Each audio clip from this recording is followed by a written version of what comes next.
এখন হচ্ছে বিকেল 5টা বাজে, আর বিকেলে সমস্ত কাজ সেরে হাতে মুখে একটু জল দিয়ে তো বিশ্রামের জন্য বসেছি।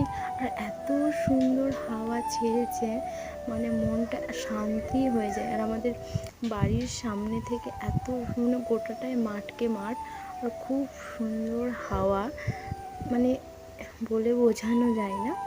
যাই হোক, এইদিকে কাপড়গুলো শুকিয়েছে, আর এদিকে দেখো আমাদের রাস্তার পার, মানে গাছ লাগানো আছে অনেক।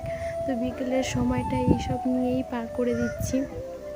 আর এদিকে আমাদের গরু দাঁড়িয়ে আছে খাওয়াবার দিয়ে, তো ওকে বলছি যে খেয়ে নে, তো আমার মেয়েও বলছে খাইয়ে দেব, তো আমি একটু খাইয়ে দিচ্ছি। যাই হোক, ওর মতো ও খেয়ে নেবে।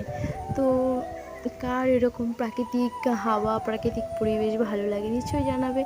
আর আমি তোমাদের এক নতুন বন্ধু, আমাকে প্লিজ তোমরা একটু সাপোর্ট করো। তো আমি এর আগে কোনো সময় ভয়েস দিইনি, জানি আমার ভয়েসটা খারাপ, আর আমি কথা বলার মানে অতটা পাই না।